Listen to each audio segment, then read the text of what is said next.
And another good morning, YouTubers. Reloading Bench back with you once again. So since I was in the nice, cool, crisp garage, I've been planning to make this video for the longest time. And in between breaks, I will go back and look up the subscriber or at least commenter's name. I don't know if they're a subscriber or not.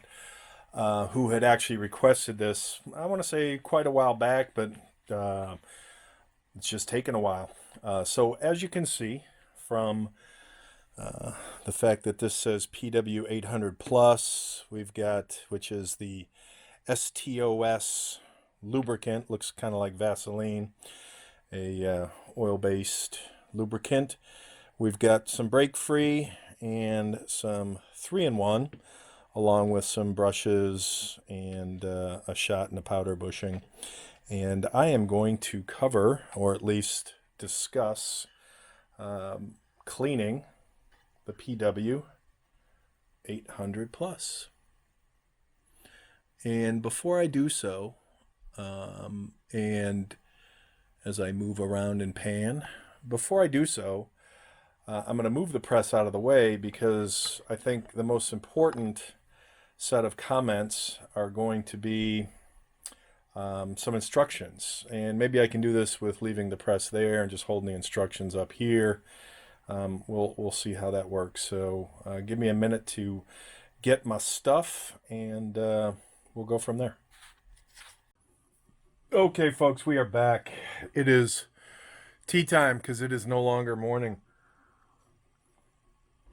I started this on this video, recording this video, at least part one, where I was showing the machine, and since I want to talk about some documentation, I thought I would do the documentation now and then talk about the machine, because quite frankly, there's actually not a lot to talk about on the machine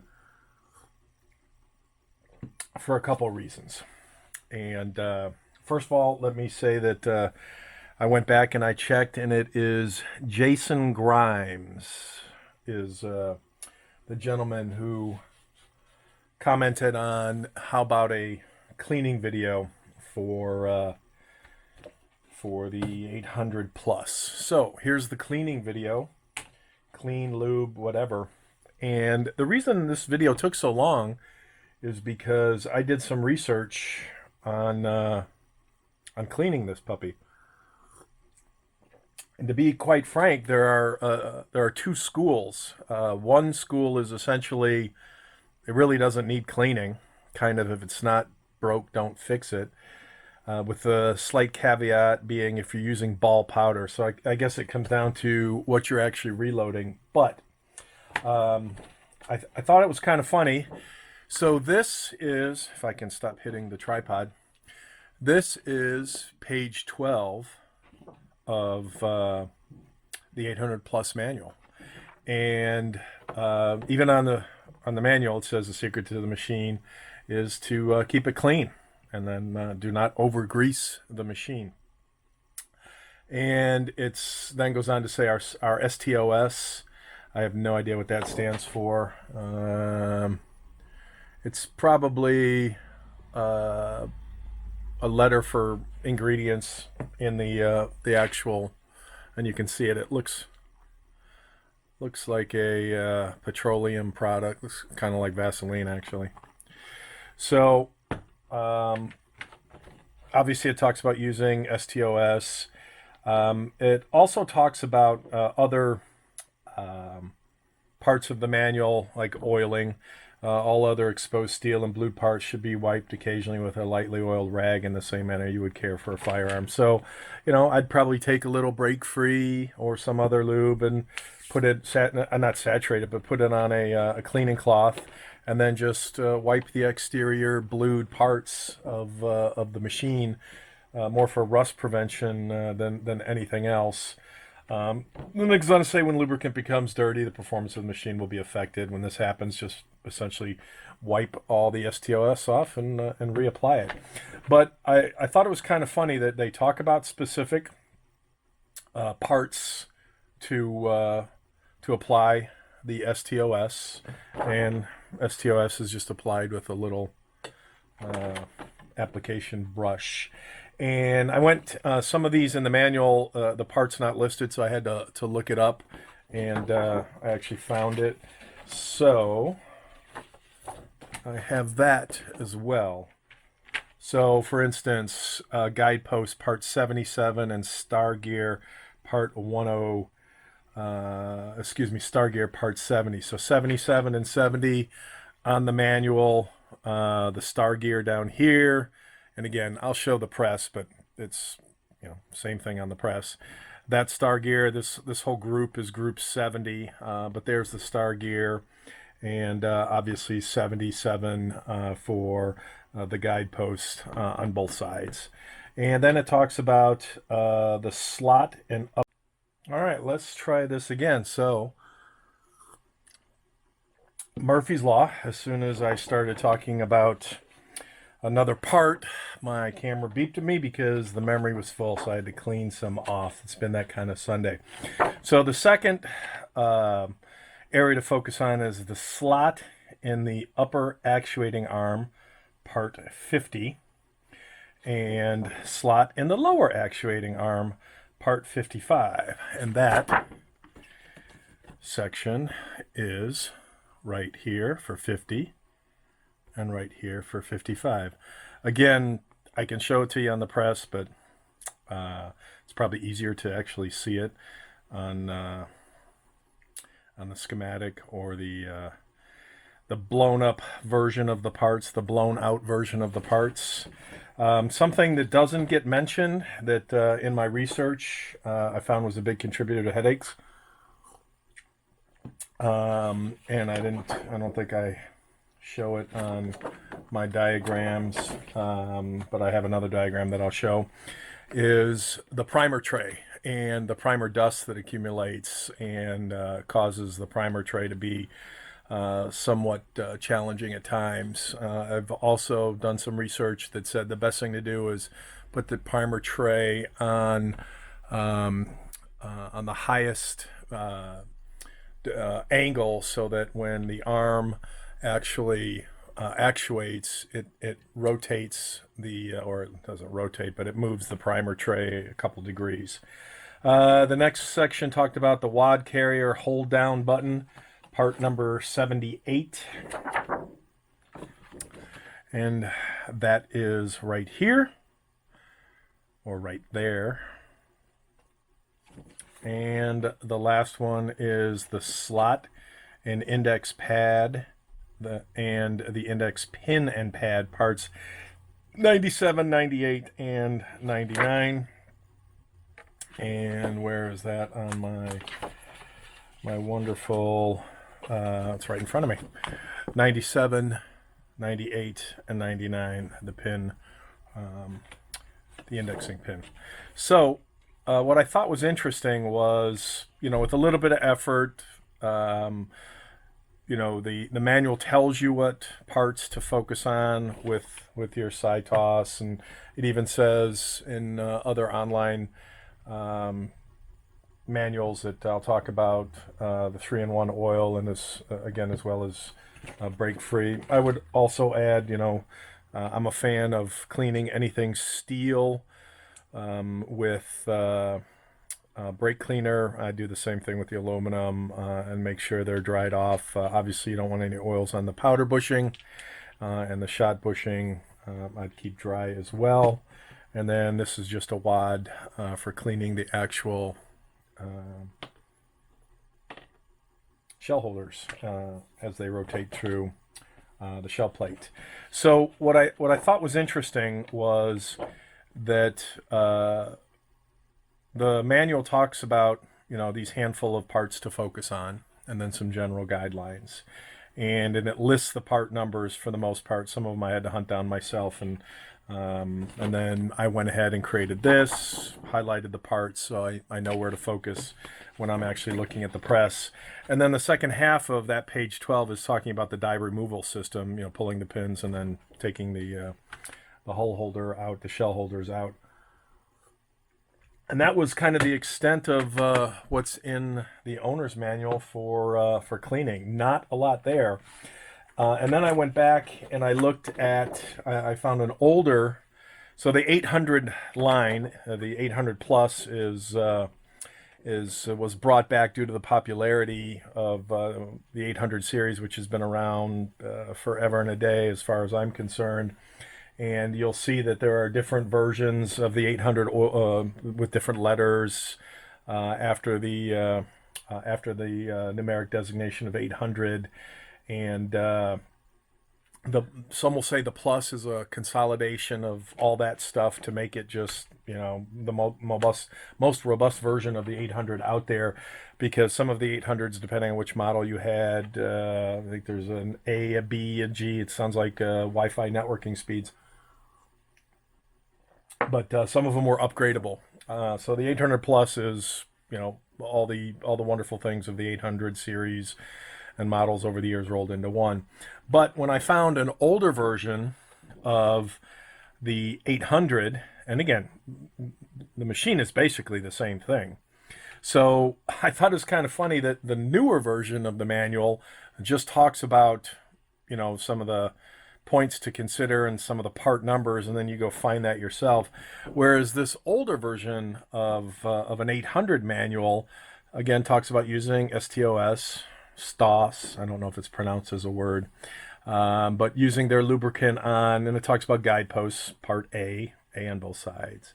Slots in the actuating arm, part B, upper and lower. The star gear for part C.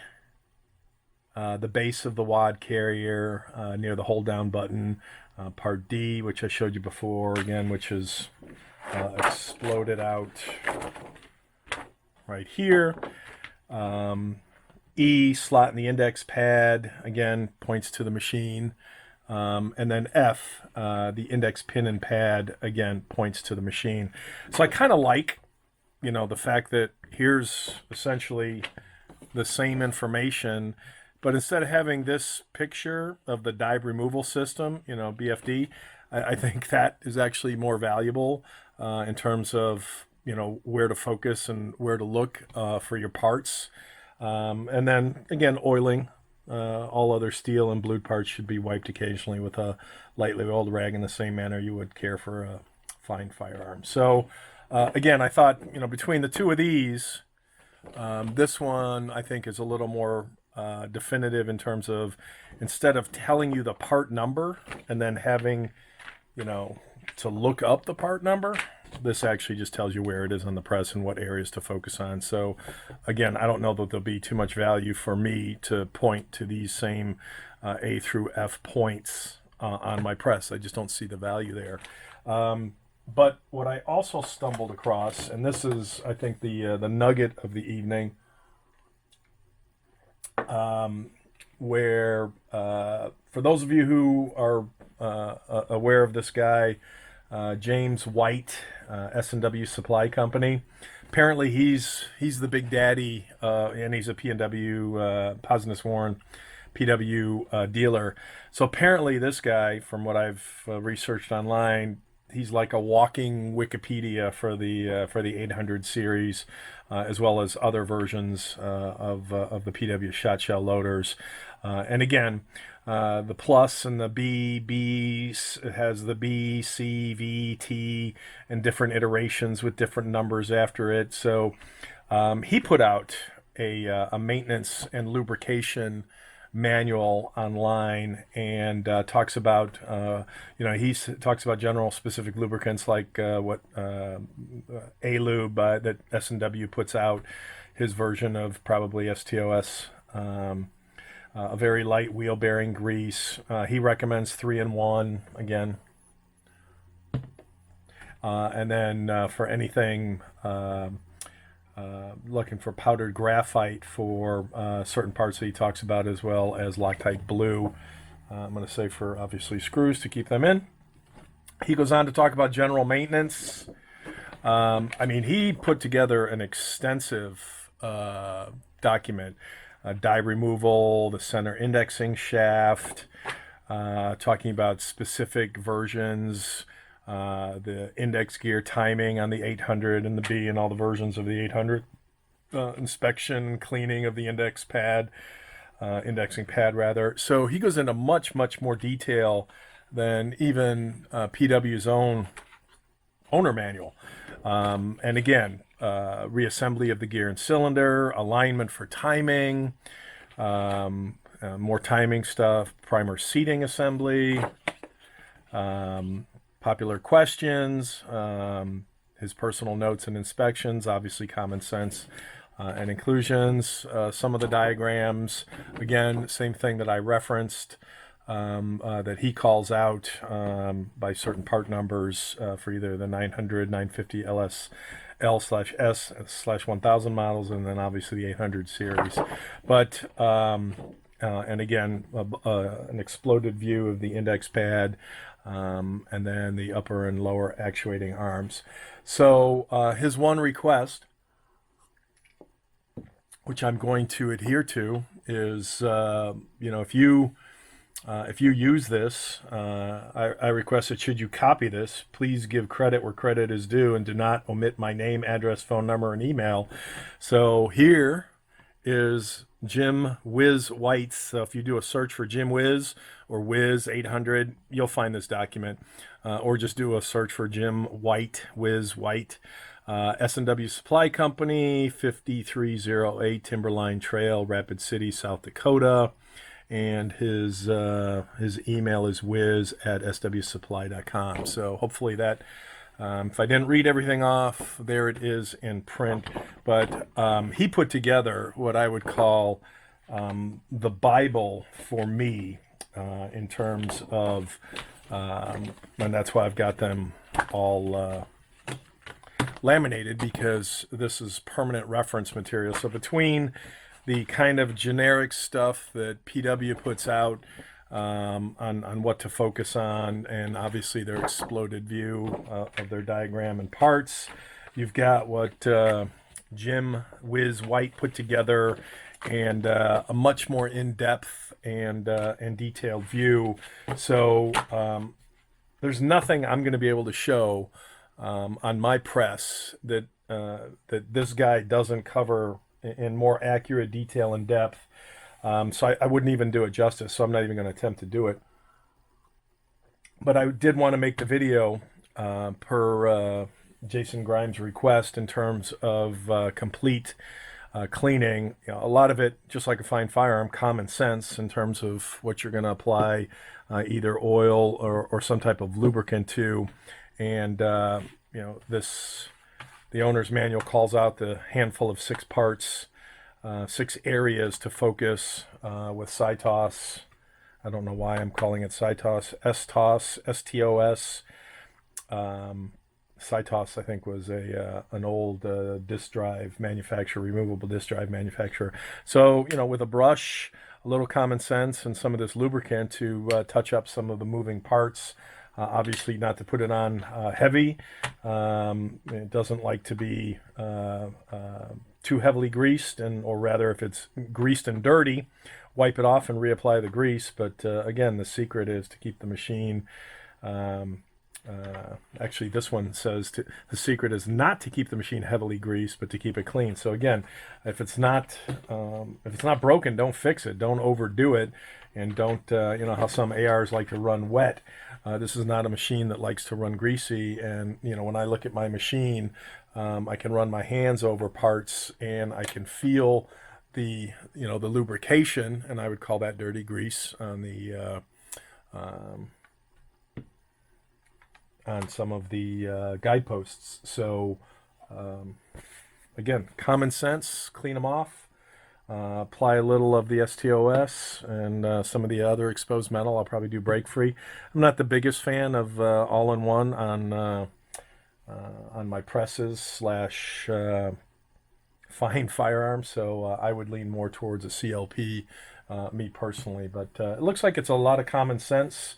And again, between the manual that PW puts out for both the 800 Plus and the older 800 series, as well as what Jim Whiz White puts out, I think there is a plethora of material out there for you to absorb and apply to keeping the machine nice and clean. So that's about it for now.